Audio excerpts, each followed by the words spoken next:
അത് ഇങ്ങോട്ട് പുറത്തേക്ക് വരുന്നുണ്ടോ? വണ്ടി ഓട്ടോമാറ്റിക്കായിട്ട് ഓഫ് ആയിട്ടുണ്ട്. ആക്സിലേറ്റർ ജസ്റ്റ്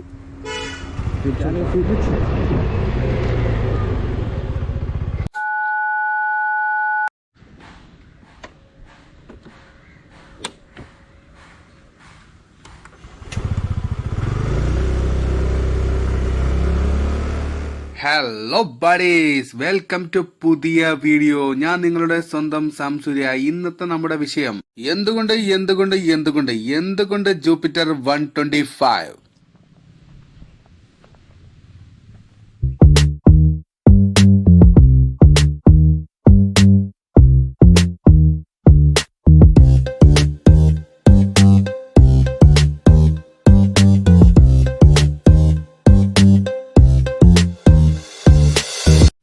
എന്തുകൊണ്ട് ജൂപ്പിറ്റർ 125?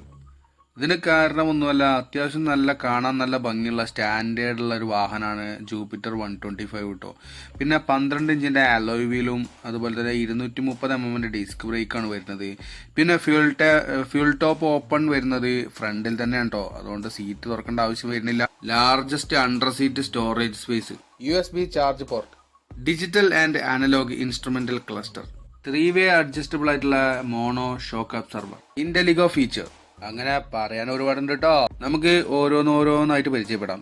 അതല്ല അതിന്റെ ഒരു TVS Jupiter 125 എന്ന ഈ മോഡൽ ഉണ്ടല്ലോ, ഞാൻ എന്റെ ഫാദർക്ക് വേണ്ടി സെലക്ട് ചെയ്ത വണ്ടി കേട്ടോ. അതുകൊണ്ട് തന്നെ കുറച്ച് പ്രായമുള്ള ആൾക്കാർക്കും വലിയ രീതിയിലുള്ള കുഴപ്പങ്ങളൊന്നുമില്ല. നല്ല എക്സി ആയിട്ട് സ്റ്റാൻഡേർഡ് ആയിട്ട് കൊണ്ടെടുക്കാൻ പറ്റുന്ന, കുറച്ച് പ്രായമുള്ള ആൾക്കാർക്ക് സംഗതി സെറ്റായിട്ട് കൊണ്ടെടുക്കാൻ പറ്റുന്ന ഒരു വണ്ടി തന്നെ കേട്ടോ. പിന്നെ യൂത്തന്മാർക്ക് പറ്റാത്ത സീനൊന്നുമില്ല, പറ്റണവർക്ക് പറ്റും, അല്ലാത്തവർക്ക് വലിയ സീനൊന്നും ഉണ്ടാവില്ല. പക്ഷേ കുറച്ച് സ്റ്റാൻഡേർഡ് ആയിട്ട് നടക്കുന്ന ആൾക്കാർക്കാണ് ജൂപ്പിറ്റർ 125 ഒന്നും കൂടി ചേരുന്നതെന്ന് വേണമെങ്കിൽ പറയാം.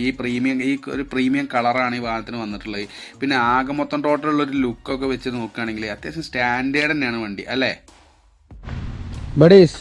അപ്പോൾ ഇതാണ് ജൂപ്പിറ്റർ 125ൻ്റെ കീ കേട്ടോ.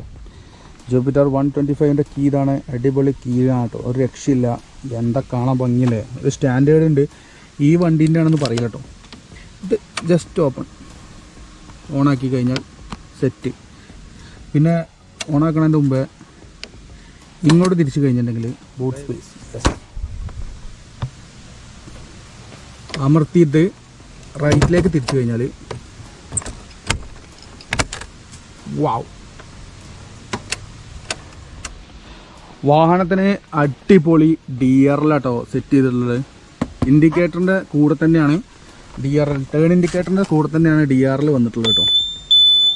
കണ്ടോ, അതേ ലൈനിൻ്റെ സെൻട്രലായിട്ട് നല്ല അടിപൊളിയായിട്ടാണ് DRL സെറ്റ് ചെയ്തിട്ടുള്ളത് കേട്ടോ.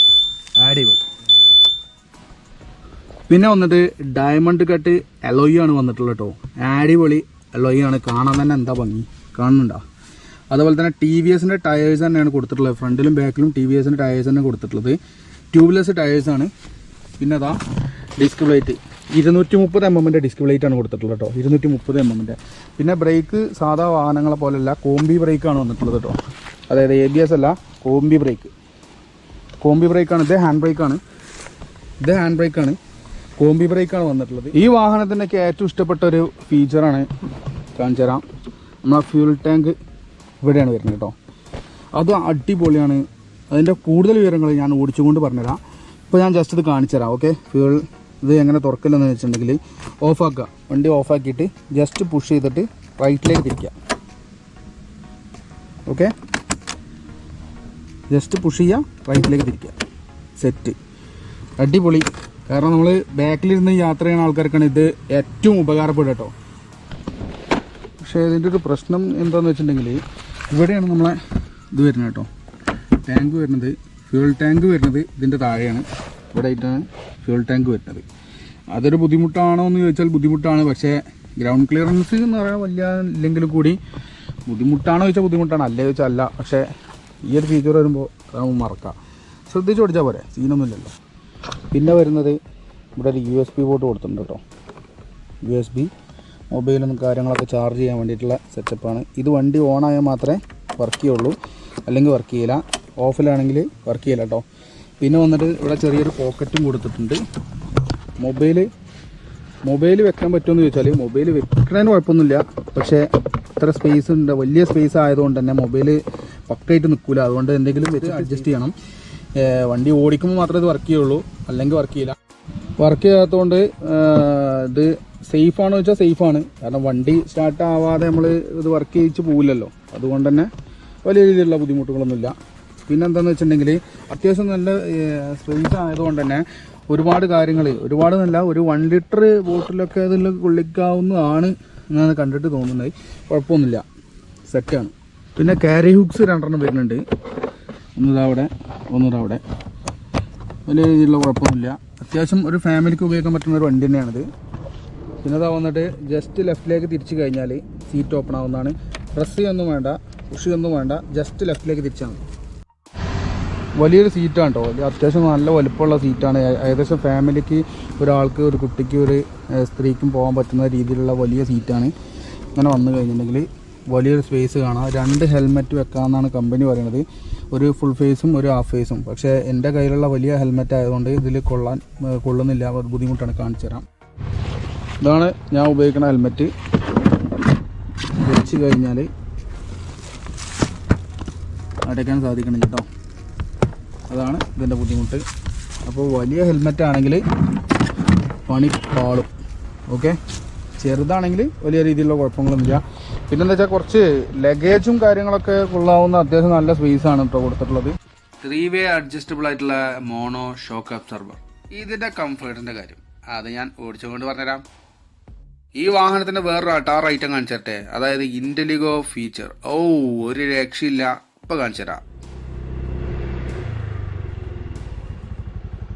ഇതേ കണ്ടോ, എന്നുള്ളൊരു വാർണിംഗ് ലൈറ്റ് ഇങ്ങനെ ബ്ലിങ്ക് ചെയ്യണത്. ഇതേ കണ്ടോ, ഇനി ഒരു 10 സെക്കൻഡിനുള്ളിൽ വണ്ടി ഓഫ് ആവുന്നതാണ്. പിന്നെ ഇത് ഓൺ ആക്കണമെന്നുണ്ടെങ്കിൽ സെൽഫ് അടിക്കേണ്ട ആവശ്യമില്ല. നമ്മൾ ബ്രേക്ക് പിടിക്കാതെ ആക്സിലേറ്റർ തിരിച്ചു കഴിഞ്ഞാൽ സ്റ്റാർട്ട് ആവില്ല. പക്ഷെ ബ്രേക്ക് പിടിച്ചിട്ട് ആക്സിലേറ്റർ തിരിക്കുകയാണെങ്കിൽ വണ്ടി സ്റ്റാർട്ടാവും. അയ്യവാ, അത് പൊളിച്ചില്ലേ. എനിക്ക് ഭയങ്കരമായിട്ട് ലൈക്ക് ചെയ്തു. അതിൽ ട്രാഫിക്കിൽ ബാക്കിയുള്ള കാര്യങ്ങൾ ഞാൻ ഓടിച്ചുകൊണ്ട് പറഞ്ഞുതരാം. ഓക്കെ,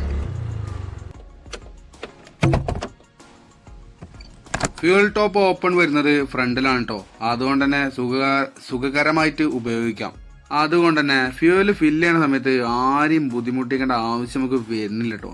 മറ്റു ഒരു മോഡൽ സ്കൂട്ടറുകളിലും ഞാനിത് കണ്ടിട്ടില്ല കേട്ടോ. അതാണ് സത്യം. സീനെന്ന് പറയാനുള്ള കാരണം എന്താ വെച്ചിട്ടുണ്ടെങ്കിൽ, ഒന്നുകിൽ സീറ്റ് ഓപ്പൺ ആക്കണം, അല്ലെങ്കിൽ സീറ്റിൻ്റെ തൊട്ട താഴെയായിട്ടുള്ള ഏരിയയിലായിരിക്കും. അതുകൊണ്ട് ഫീമെയിൽസിനെ വണ്ടീൻ്റെ മുകളിൽ ഇരുത്തിക്കൊണ്ട് ഫ്യൂൽ അടിക്കുക എന്നുള്ളത് വൺ ടാസ്ക്കാണ്. കാരണം എന്താണെന്ന് ഞാൻ പറഞ്ഞു തരേണ്ട ആവശ്യമില്ലല്ലോ, മനസ്സിലായി കാണുമല്ലോ എന്ന് പ്രതീക്ഷിക്കുന്നു. അതുകൊണ്ട് തന്നെ ഈ വാഹനത്തിൻ്റെ ഈ ഒരു സെറ്റപ്പിൽ ഞാൻ 100-ൽ 100 മാർക്ക് തന്നെ കൊടുക്കൂട്ടോ. അടിപൊളി. പക്ഷെ ഇതിൻ്റെ ചെറിയ പ്രശ്നങ്ങളുണ്ട്, ഇതാ കാണിച്ചു തരാം. ഇങ്ങോട്ട് പുറത്തേക്ക് വരുന്നുണ്ടോ? അതെന്താ അങ്ങനെ? ഈ ടാങ്കിന് അങ്ങനെ പ്രശ്നമുണ്ട്.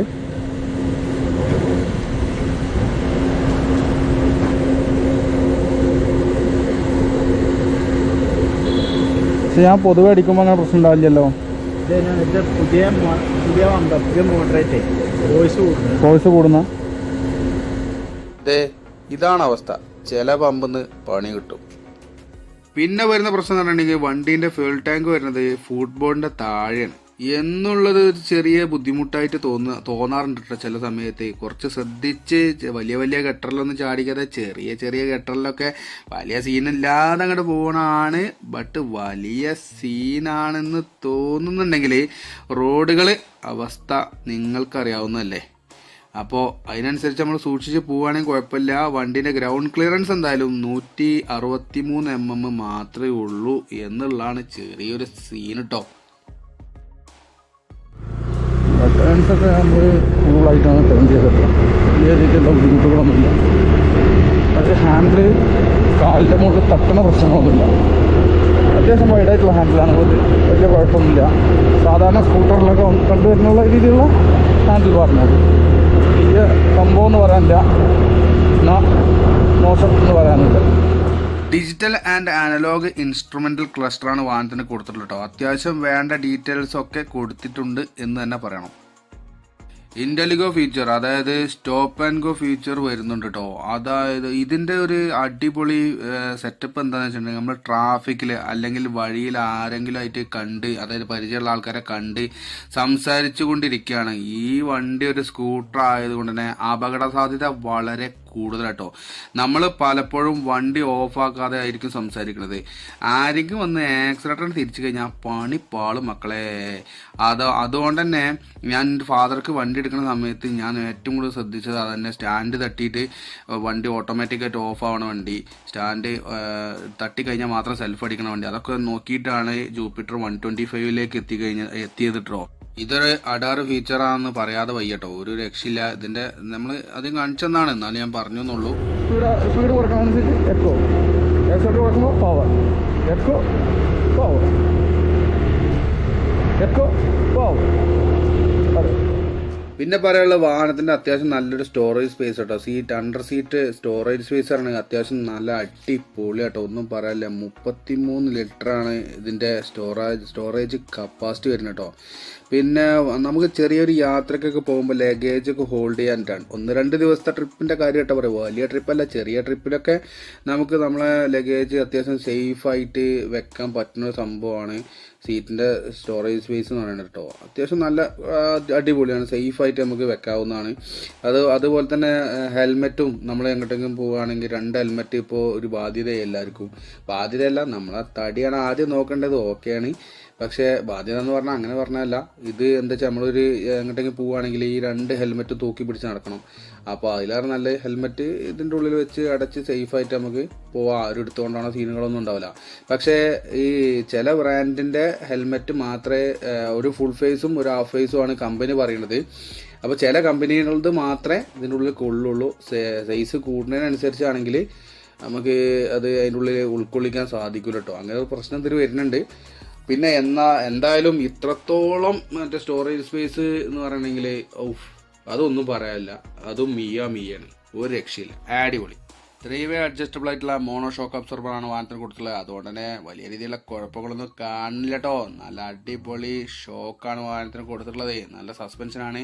ചെറിയ ഗട്ടറുകളും അതുപോലെ തന്നെ ഹമ്പുകളിലൊന്നും വലിയ സീനുകളൊന്നും ഇല്ല. പിന്നെ ഫാമിലി കാറായിട്ട് ഉപയോഗിക്കാൻ പറ്റുന്ന സ്കൂട്ടറാണ് എന്ന് തന്നെ പറയേണ്ടി വരും കേട്ടോ. ആകെ മൊത്തം ടോട്ടലേ എല്ലാ കാര്യങ്ങളും ഉൾക്കൊള്ളിച്ചിട്ടുള്ള എല്ലാ സംഭവവും അടിപൊളിയായിട്ട് നമുക്ക് യൂസ്ഫുൾ ആയിട്ടുള്ള സംഗതികളാണ് TVS ജൂപ്പിറ്റർ 125 നൽകിയിട്ടുള്ളത് എന്നുള്ള കാര്യം പറയാതെ വയ്യ. പക്ഷേ സർവീസിൻ്റെ കാര്യം അത് ഞാൻ അടുത്ത വീഡിയോയിൽ പറയുന്നതാണ്. ഇത് വൻ ഷോക്കാണ്. സർവീസിൻ്റെ കാര്യത്തിൽ TVSന്റെ സർവീസ് സെൻ്ററുകൾ ചെറിയ പ്രശ്നങ്ങളാണ് എന്ന് പൊതുവെ ഒരു അഭിപ്രായമുണ്ട്.